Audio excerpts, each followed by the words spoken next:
Hey there everyone, almost a week মতো হয়ে গিয়েছে প্রপার কোনো ভিডিও ছাড়িনি। So here I am back with a new video today.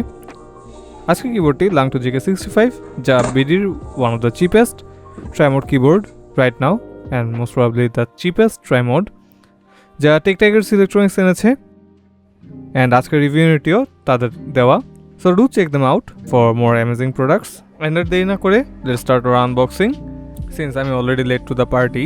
Langto এই বক্সটি as always খুবই সিম্পল অ্যান্ড দেখতেও সুন্দর।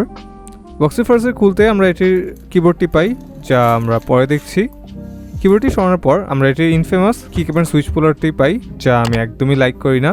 প্লাস্টিকের হওয়াতে সহজে এটি ভেঙে যেতে পারে অ্যান্ড কিক্যাপসেও স্ক্র্যাচ পড়তে পারে, যার কারণে আমি অ্যাডভাইস করবো আরেকটি কিক্যাপ অ্যান্ড সুইচ পুলার কম্বো কিনে নেওয়ার জন্য 300 টাকা দিয়ে অ্যালুমিনিয়াম মেডগুলো। দেন আমরা এটির ইউজার ম্যানুয়ালটি পাই। টিপিক্যাল পেপার বেস না হয়ে কার্ডে প্রিন্টেড ম্যানুয়ালটি খুবই ব্রিফ অ্যান্ড নেসেসারি ইনফোজে আসে। অ্যান্ড এরপর আমরা এই যে নন ব্রেডেড টাইপ C2A কেবলটি পাই যা বেশ decent for the price. And that's all to the extra stuff. And এরপর কিবোর্ডটি দেখে নেওয়া যাক। প্লাস্টিকের র্যাপার থেকে বের করতেই আমরা গ্রে অ্যান্ড হোয়াইট অ্যাক্সেন্টেড কিবোর্ডটি পাই যা 65% লেআউটের অ্যান্ড যার মানে এটি 60% লেআউটের কিবোর্ডের মতোই দেখতে, বাট এক্সট্রা অ্যারো কিজ রয়েছে এটির সাথে। কিবোর্ডটির রাইট সাইডে এটির মোড চেঞ্জ করার সুইচগুলো রয়েছে যা বোথ কানেকশন অ্যান্ড উইন্ডোজ আর ম্যাক মোড চেঞ্জ করার অপশন দিবে। এই কিবোর্ডটি fully ABS plastic build with decent build quality and noticeable কোনো ফ্লেক্স পাইনি আমি, অ্যান্ড এনাফ স্টাডিও লেগেছে কিবোর্ডটিকে। কিবোর্ডটির ব্যাক সাইডে এক্সট্রা কোনো ফিট নেই, হেন্স এই কিবোর্ডটি অ্যারাউন্ড 15 ডিগ্রি অ্যাঙ্গেলে টিল্ট করা যা কিবোর্ডটিকে আরেকটি আর্গোনমিক পজিশন দেয়। অ্যান্ড ব্যাকের মিডলে এটি 2.4 GHz ডঙ্গলটি পাই যা কিবোর্ডটিকে আরও স্মুথ পারফর্ম করতে হেল্প করে। দেন কিবোর্ডটির কিক্যাপস যদি আমরা দেখি, দেখা যায় যে এই কিবোর্ডটি Langto GK69 কিবোর্ডটির মতোই XDA প্রোফাইলের কিক্যাপসের মতোই দেখতে কিক্যাপসে আসে, বাট এটি এক্স্যাক্টলি XDA না, আর একটু লোয়ার হাইটের। এই কিক্যাপসগুলো basic ABS keycaps with dye sub and nothing unique to ইট।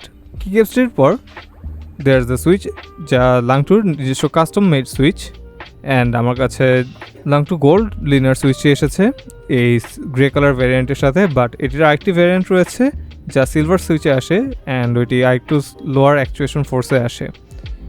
এই সুইচগুলো বেশ ভালোই, অ্যান্ড গোল্ড সুইচটি medium heavy linear with decent smoothness.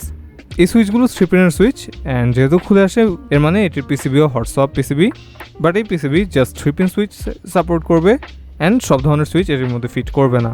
And regarding the steps, এই স্টেপসগুলোও Langtoর নিজস্ব বানানো অ্যান্ড বেশ রিসেন্টলি লুবড যা আমি GK69 খোলার টাইমে দেখিয়েছিলাম, অ্যান্ড অলসো এই স্টেপসগুলো বেশ ব্যালেন্সডও। অ্যান্ড লাস্টলি এটির একটি মোড চালু করলে আমরা এটির RGBটি গ্লো আপ করতে দেখি। RGBটি চালু হওয়ার পর ফার্স্টে নোটিসেবল যে এই কিবোর্ডটি ফুললি RGBতে আসে না, একটি ফিক্সড RGBতে আসে, অ্যান্ড এই RGBটি অত বেশি ব্রাইটও না, বাট জাস্ট এনাফ কাজ করার জন্য। So that's all to the initial discussion of the keyboard. আশা করি সামনের টেস্টিংয়ে এটি আরও ভালো পারফর্ম করবে অ্যান্ড আমিও জলদি আপনাদের কাছে এটি রিভিউটি নিয়ে আসতে পারবো আর দেরি না করে।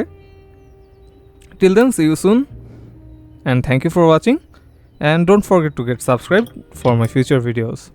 Thank you.